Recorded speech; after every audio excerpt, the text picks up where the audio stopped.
ഐക്യജനാധിപത്യ മുന്നണിയുടെ പ്രിയപ്പെട്ട നേതാക്കന്മാരെ, സഹപ്രവർത്തകരെ, സഹോദരി സഹോദരന്മാരെ, ഗുരുജനങ്ങളെ, ഏപ്രിൽ 26-ാം തീയതി നടക്കുന്ന ലോക്സഭാ തെരഞ്ഞെടുപ്പിൽ നിങ്ങളുടെ എല്ലാം വിലയേറിയ വോട്ടുകൾ കൈയടയാളത്തിൽ രേഖപ്പെടുത്തി വിനീതനായി എന്നെ വിജയിപ്പിക്കണം എന്ന് അഭ്യർത്ഥിക്കുക. ഇവിടെ ഞാനൊരു ദീർഘമായ പ്രസംഗത്തിന് പ്രസക്തിയില്ല. നമുക്കറിയാം, ഇത് ലോകസഭയിലേക്ക് നടക്കുന്ന തെരഞ്ഞെടുപ്പാണ്. നമ്മുടെ രാജ്യത്തിൻ്റെ ഭാവിയെ തീരുമാനിക്കുന്ന തെരഞ്ഞെടുപ്പാണ്. 10 വർഷമായി രാജ്യം ഭരിക്കുന്ന BJP സർക്കാർ എല്ലാ ജനാധിപത്യ മൂല്യങ്ങളെയും തകർക്കുകയും മതസൗഹാർദ്ദത്തിൻ്റെയും മതേതരത്വത്തിൻ്റെയും കടക്കൽ കത്തിവെക്കുകയും ചെയ്ത ഗവൺമെൻറ്റാണ്. 10 വർഷം ഈ രാജ്യം ഭരിച്ച് ഡീസലിനും പെട്രോളിനും ഒക്കെ വില വർദ്ധിപ്പിച്ച് ഈ രാജ്യത്തെ ജനങ്ങളെ ജാതിയുടെയും മതത്തിൻ്റെയും പേരിൽ വിഭജിച്ച് ഭരിച്ച ഒരു സംവിധാനം, അതിന് ഈ രാജ്യത്ത് അധികാരത്തിൽ വരാൻ പാടില്ല. ഇന്നലെ നരേന്ദ്രമോദി പറഞ്ഞത്, ഇനിയും കൂടുതൽ ആളുകളെ ഞങ്ങൾ അകത്താക്കുന്ന. രാജ്യത്തിൻ്റെ വികസനമല്ല ഒരു സർക്കാർ പറയുന്നത്. ഇനി അധികാരത്തിൽ വന്നാൽ ആരും, ഇപ്പോൾ ഒരു മുഖ്യമന്ത്രി അകത്താക്കി, ഇനിയും ഒരുപാട് പേരെ അകത്താക്കും എന്നാണ് അദ്ദേഹം പറയുന്നത്. മാത്രമല്ല, കോൺഗ്രസിനെ ഈ രാജ്യത്ത് നിന്ന് തുടച്ചു നീക്കുക എന്നുള്ളതാണ് തൻ്റെ ലക്ഷ്യമെന്ന് മോഡി പ്രഖ്യാപിച്ചു കഴിഞ്ഞു. പക്ഷെ ദൗർഭാഗ്യം എന്ന് പറയട്ടെ, അതിൻ്റെ കേരളത്തിലെ ഹോൾസെയിൽ ഏറ്റെടുത്തിട്ടുള്ളത് ശ്രീ പിണറായി വിജയനാണ്.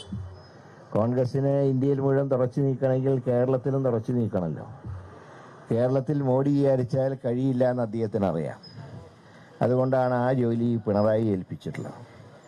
മാത്രമല്ല, ഇവിടെ ഇടതുപക്ഷത്തിനെ സംബന്ധിച്ചൊരു നയമുണ്ടോ തിരഞ്ഞെടുപ്പിൽ? അതായത്, ഞാൻ പറഞ്ഞല്ലോ, ലോക്സഭയിലേക്കാണ് ഇലക്ഷൻ നടക്കുന്നത്. കേരളത്തിലെ ഇടതുപക്ഷത്തിനൊരു പൊതു നയമുണ്ടോ? കേരളത്തിൽ കോൺഗ്രസ് മുഖ്യ ശത്രു. ആ കോൺഗ്രസിൻ്റെ കൂടെ രാജസ്ഥാനിലും തമിഴ്നാട്ടിലും ത്രിപുരയിലും ബംഗാളിലും സഖ്യമുണ്ടാക്കുന്നു. പോണ്ടിച്ചേരിയിൽ 30 അസംബ്ലി നിയോജക മണ്ഡലങ്ങളിൽ 29 കോൺഗ്രസിനോടൊപ്പം. മാഹിയിൽ വരുമ്പോൾ, ഓൾഡ് മാഹിയിൽ വരുമ്പോൾ സ്വതന്ത്രനെ പിന്തുണയ്ക്കുന്നു.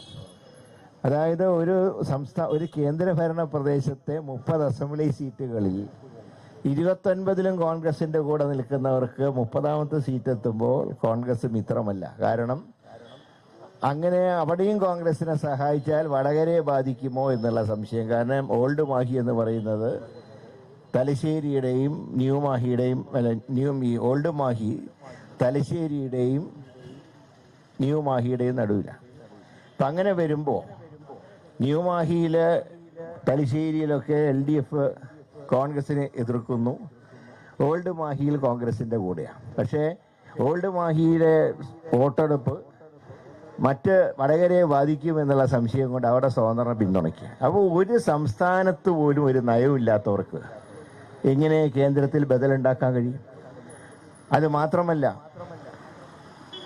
കേരളത്തിലെ മോഡി ഗവൺമെൻറ്റിൻ്റെ ഒരു തനി പതിപ്പായി പിണറായി സർക്കാർ മാറിയിരിക്കുകയാണ്. മതന്യൂനപക്ഷങ്ങൾക്ക് പോലും രക്ഷ നൽകാൻ പിണറായിക്ക് കഴിയുന്നുണ്ട്. കഴിഞ്ഞ ദിവസം വന്ന റിയാസ് മൗലവിയുടെ മതത്തിലെ BJPക്കാരായിട്ടുള്ള പ്രതികളെ പോലും കോടതി വെറുതെ വിടാൻ കാരണം കോടതി തന്നെ പറയുന്നത് പ്രോസിക്യൂഷനും പോലീസും ഒത്തുകളിച്ചു എന്നാണ് പറയുന്നത്. മറ്റാരുമല്ല, കോടതിയാണ് പറയുന്നത്.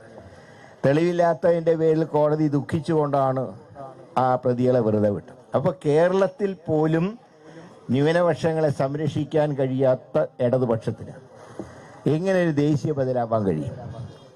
അതുകൊണ്ടാണ് ഞങ്ങൾ പറയുന്നത്, കോൺഗ്രസിന് ഇന്ത്യയിലെല്ലാം ഒരേ നയമാണ്. എല്ലാ മതേതര ശക്തികളും ഒരുമിച്ച് നീങ്ങണമെന്നാണ് കോൺഗ്രസ് ആഗ്രഹിക്കുന്നത്, UDF ആഗ്രഹിക്കുന്നത്. ഇന്ത്യ സഖ്യം ഇന്ത്യയിൽ അധികാരത്തിൽ വരണം. ആ ഇന്ത്യ സഖ്യത്തിൻ്റെ കേരളത്തിലെ പതിപ്പ് UDF ആണ്. കാരണം UDFിലെ എല്ലാ കക്ഷികളും ഇന്ത്യ സഖ്യത്തിലെ ഏകോപന സമിതിയിൽ അംഗങ്ങളാണ്. എന്നാൽ മാർക്സിസ്റ്റ് പാർട്ടി ഏകോപന സമിതിയിൽ അംഗമല്ല. ചില ഇന്ത്യ സഖ്യത്തിൻ്റെ റാലികൾ പോലും ബഹിഷ്കരിക്കുന്ന മാർക്സിസ്റ്റ് പാർട്ടി എപ്പോഴും കേരളത്തിൻ്റെ കാര്യത്തിന് മാത്രം പ്രാധാന്യം കൊടുത്തുകൊണ്ട്, കേരളത്തിൽ സ്വന്തം താല്പര്യം സംരക്ഷിക്കാൻ പ്രാധാന്യം കൊടുത്തുകൊണ്ട് അവർ മുന്നോട്ട് നീങ്ങുക. അതുകൊണ്ട് തന്നെയാണ് ഇതൊരു അവിശുദ്ധ കൂട്ടുകെട്ടാണ് എന്ന് ഞങ്ങൾ പറയാൻ കാരണം. കേന്ദ്രം ഭരിക്കുന്നവരും കേരളം ഭരിക്കുന്നവരും അവിശുദ്ധ കൂട്ടുകെട്ടിൽ ഏർപ്പെട്ടിരിക്കുന്നു കോൺഗ്രസിനെ തകർക്കാൻ, UDF-നെ തകർക്കാൻ. അതിനെതിരെ ശക്തമായി എല്ലാവരും രംഗത്ത് വരണം. നമുക്ക് ഏറ്റവും പരമപ്രധാനമായിട്ടുള്ള ലക്ഷ്യം നാടിൻ്റെ വികസനമാണ്. ഇവിടെ ശ്രീ പ്രതാപൻ അദ്ദേഹം ഇവിടെ MP ആയി, ഇപ്പോഴും അദ്ദേഹം MP ആണ്. അദ്ദേഹത്തിൻ്റെ സന്ദർഭത്തിൽ വളരെയധികം സാമ്പത്തിക പ്രയാസങ്ങൾ രാജ്യം നേരിട്ട ഘട്ടത്തിൽ പോലും തൃശ്ശൂരിൻ്റെ വികസനത്തിന് വേണ്ടി അദ്ദേഹം പ്രവർത്തിക്കുകയുണ്ടായി. ഇവിടെ ചിലരൊക്കെ പറയുന്നത് ഇനിയൊരു കേന്ദ്രമന്ത്രിയെ കിട്ടുമെന്നൊക്കെയുള്ള ഗ്യാരണ്ടി ചിലർ പറയുന്നുണ്ട്. ഞാൻ ചോദിക്കട്ടെ, 2 കേന്ദ്ര സഹമന്ത്രിമാരുണ്ടായിട്ട് എന്ത് നേട്ടം ഉണ്ടായി കേരളത്തിന്? കേരളത്തിൻ്റെ ചെലവിൽ കേരളത്തിലേക്ക് വരിക, കേരളത്തിലെ മതസൗഹാർദ്ദം തകർക്കാൻ ശ്രമിക്കുക. അങ്ങനെ ചെയ്തവർക്ക് എന്ത് ഗ്യാരണ്ടിയാണ് നൽകാൻ കഴിയുക? മാത്രമല്ല, ഇവിടെ BJP-യുടെ സംസ്ഥാന പ്രസിഡന്റ് പറയുന്നു ആലപ്പുഴയിൽ ശോഭാ സുരേന്ദ്രനാണ് കേന്ദ്രമന്ത്രി. അപ്പോൾ ഏതാണ്ട് 3 കേന്ദ്രമന്ത്രിമാർ ഇപ്പം തന്നെ ആയിക്കഴിഞ്ഞു. ഇനി തൃശ്ശൂർ എന്ത് ഗ്യാരണ്ടി കൊടുക്കാൻ കഴിയും? ഇതൊക്കെ നാടിൻ്റെ വികസനത്തിന് മന്ത്രിസ്ഥാനമൊന്നും ആവശ്യമൊന്നുമില്ല. അല്ലാതെ തന്നെ നാടിന് വികസനമൊക്കെ ഉണ്ടാക്കാൻ കഴിയും. അല്ലാതെ ഈ വെറും വാചക കസർത്തുകൾ നടത്തിയിട്ട് കാര്യമില്ല. ചിലരൊക്കെ, ഞാൻ ആരുടെയും പേര് പറയുന്നില്ല, കാരണം തെരഞ്ഞെടുപ്പ് വ്യക്തികൾ തമ്മിലുള്ള പോരാട്ടമല്ല, തെരഞ്ഞെടുപ്പ് ആശയങ്ങൾ തമ്മിലുള്ള പോരാട്ടം. പക്ഷെ ഇവിടെ കേരളത്തിൽ മന്ത്രിയായിട്ട് പോലും ചിലർക്കൊന്നും ഒന്നും ചെയ്യാൻ കഴിയില്ല. അങ്ങനെയുള്ളവർ പറയാണ് ഡൽഹിയിൽ പോയിട്ട് വികസിപ്പിച്ചോളാം. സംസ്ഥാനത്ത് അധികാരം കിട്ടിയിട്ട് പോലും വികസിപ്പിക്കാൻ കഴിഞ്ഞിട്ടില്ല. പിന്നെ ചിലരൊക്കെ ആണെങ്കിൽ ചെമ്പിൽ സ്വർണം പൂശുന്ന വർത്താനം പറയും. എനിക്കത് പറയാൻ അറിയില്ല. അതുകൊണ്ട് തന്നെയാണ് നാടിൻ്റെ വികസനത്തിന് മന്ത്രിസ്ഥാനമൊന്നും ആവശ്യമില്ല, MP സ്ഥാനം തന്നെ ധാരാളമാണ്. അത് പ്രതാപൻ തെളിയിച്ചു കഴിഞ്ഞു. ഇനി കൂടുതൽ വികസന പ്രവർത്തനങ്ങൾക്ക് വേണ്ടിയാണ് UDF വോട്ട് അഭ്യർത്ഥിക്കുന്നത്. സഹായിക്കണം, അനുഗ്രഹിക്കണം. ശ്രീ രാഹുൽ ഗാന്ധിയുടെ നേതൃത്വത്തിൽ ഇന്ത്യ സഖ്യം ഇന്ത്യ ഭരിക്കണം. അതിന് നിങ്ങളുടെ വിലയേറിയ വോട്ടുകൾ കൈയടയാളത്തിൽ രേഖപ്പെടുത്തി വിനീതനായി എന്നെ വിജയിപ്പിക്കണമെന്ന് ഒരിക്കൽ കൂടെ അഭ്യർത്ഥിച്ചുകൊണ്ട് ഇവിടെ നിങ്ങൾ നൽകിയ ആവേശകരമായ സ്വീകരണത്തിന് ഹൃദയത്തിന്റെ ഭാഷയിൽ നന്ദി രേഖപ്പെടുത്തുന്നു. ജയ് ഭാരത്, ജയ് UDF.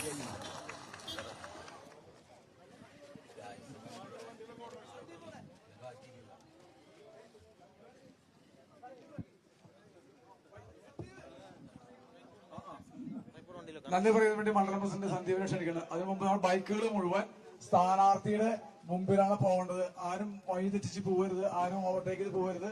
എല്ലാ ബൈക്കുകളും കൊടികെട്ടി സ്ഥാനാർത്ഥിയുടെ ഫ്രണ്ടിലുള്ള വാഹനത്തിന് മുമ്പിൽ പോകണം. എല്ലാവരും കൂടിയാണ് പോകുന്നത്. എല്ലാ